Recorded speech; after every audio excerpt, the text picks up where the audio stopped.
In the beginning was the Word, and the Word was in Ge'ez. That's why you will not find an older language than the Ethiopian language of Ge'ez. That's why you will not find an older civilization than Ethiopia, for Ethiopia was the first.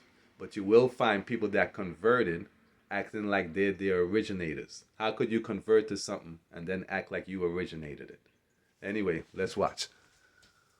Please stop calling Emperor Haile Selassie Rastafari. After 1928, he was no longer known as Ras. Ras is a military title and is non-imperial. In 1928, he became Negus and then Negus Nagus. So why you guys calling Haile Selassie Rastafari?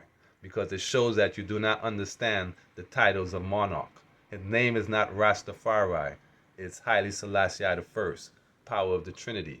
It is also recorded that after the crowning of Haile Selassie, letters were sent out to all heads of states that he was no longer addressed by the name of Rastafari, but Haile Selassie, which we all know the meaning of power of the Holy Trinity, Abraham, Isaac, and Jacob, three of God, many names. So let's watch what the King of all kings has to say. If a man has not sought out the protection of God as well as prepared himself for his self-protection, the havoc and ruin that can be brought down upon the race of human beings is beyond the bounds of imagination. Haile Selassie I. So let's watch about Ge'ez and the Ethiopian language. Amharic might have the coolest writing system of any language on the planet, and I'll show you how it works. But first, what is Amharic? Amharic is the most widely spoken language in Ethiopia, and though it's particularly associated with the Amhara people, it's also widely learned and used as a second language throughout the entire country. Now, interestingly enough, Amharic is a Semitic language, which means it's related to Arabic, Hebrew, and Aramaic. It's much older than those languages. Why? Because it started before them. So what is Ge'ez? The Ge'ez language is believed by scholars to be over 5,000 years old, making it the oldest of all languages, considered the father language. In other words, Ethiopia has 7,517 years since God created the world. So of course, Ge'ez, the first language, has to be older than 5,000. So let's watch.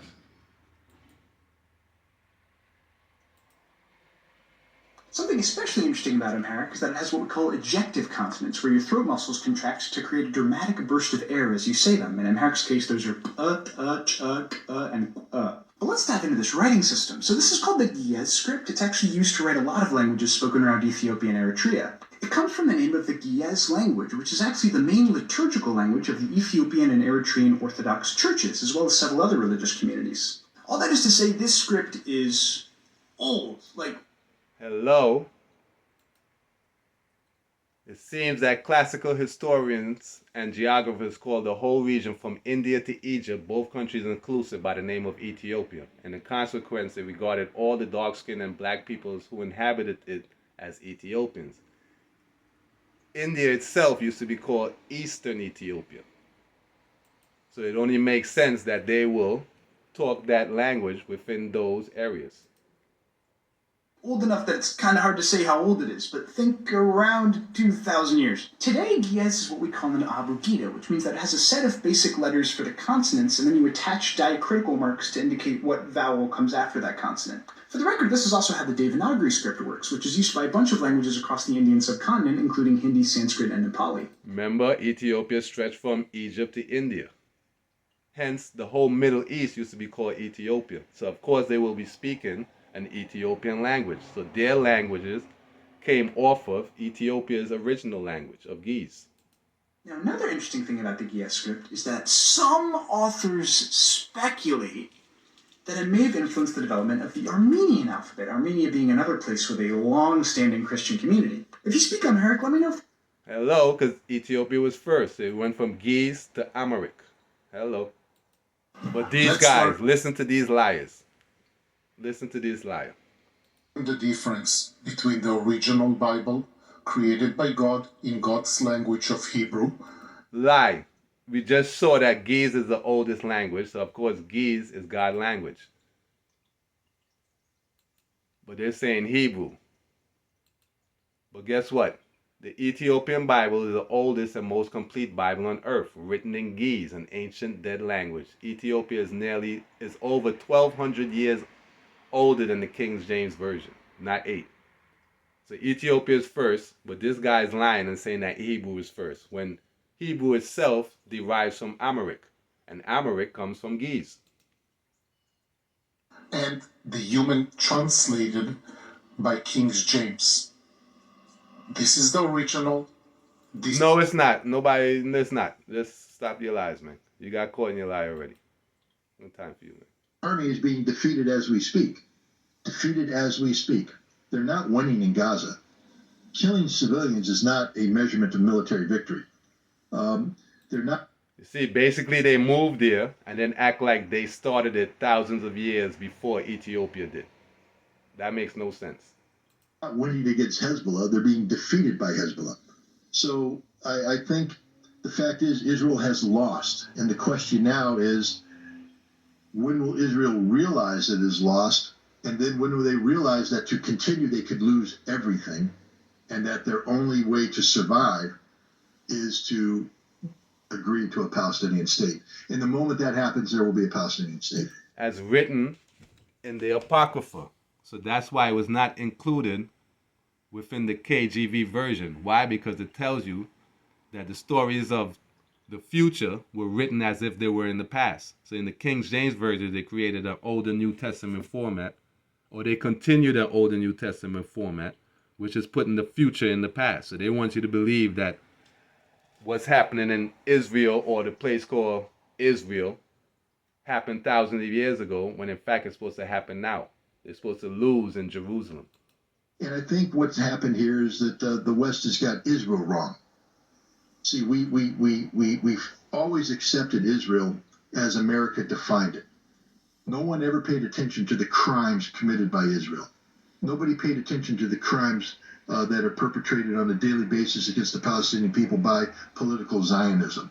When we spoke of Israeli settlers, we weren't allowed to be critical, because to be critical meant that you were criticizing political Zionism, and therefore you were automatically called an anti-Semite.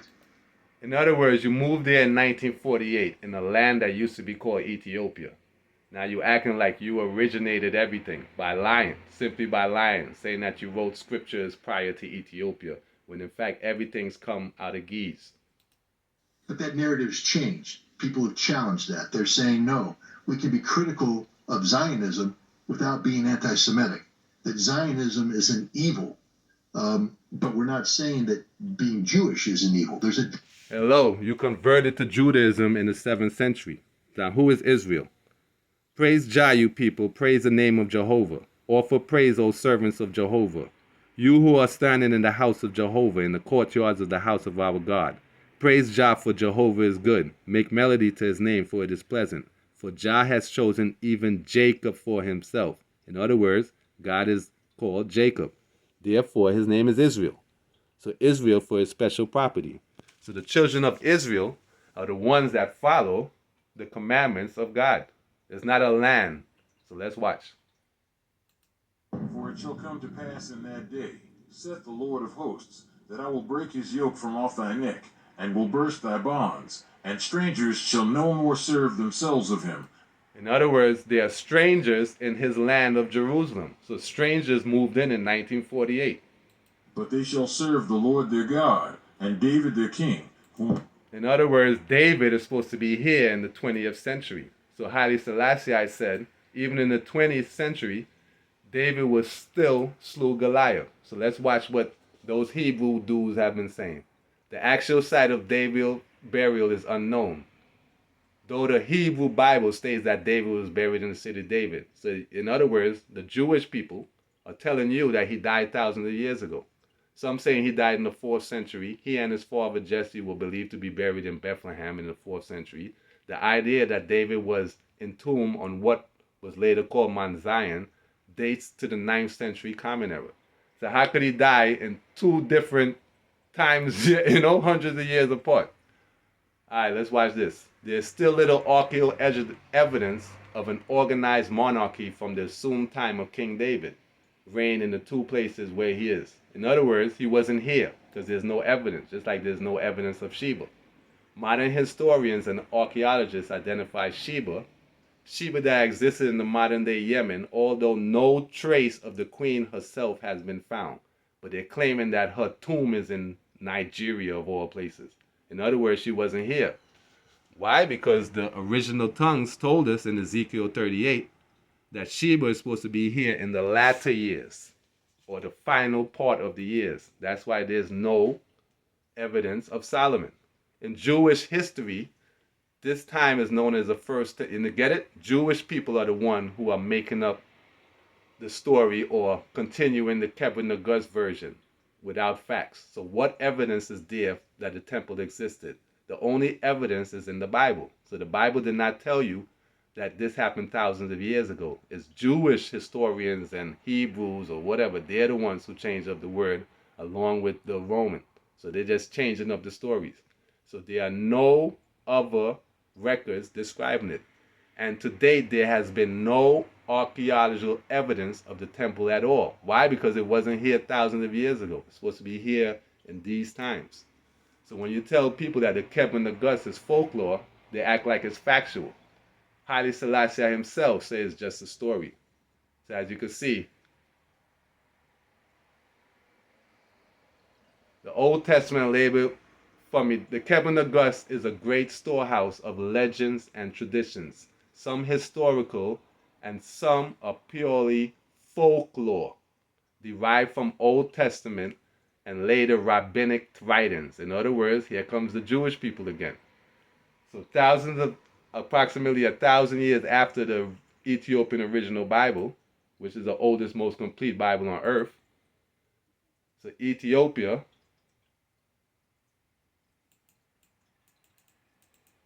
the oldest Bible is an Ethiopian Bible. We all know that.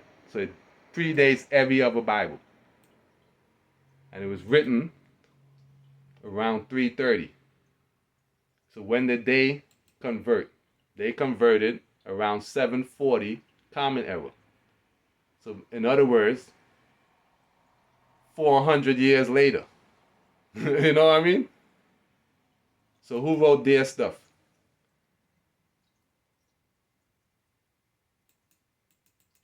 Who wrote the Torah?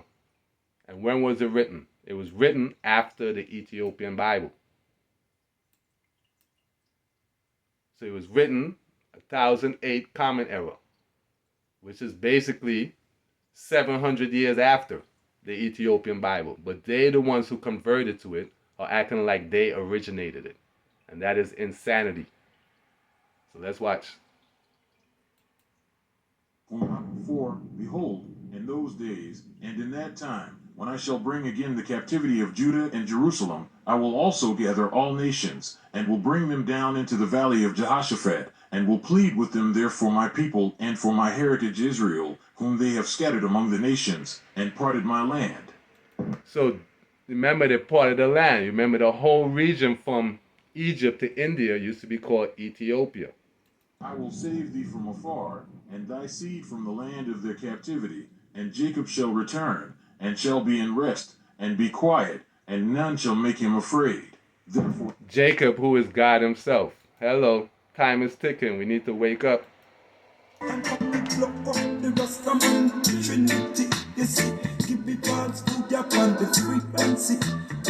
them a go attack versus maternity?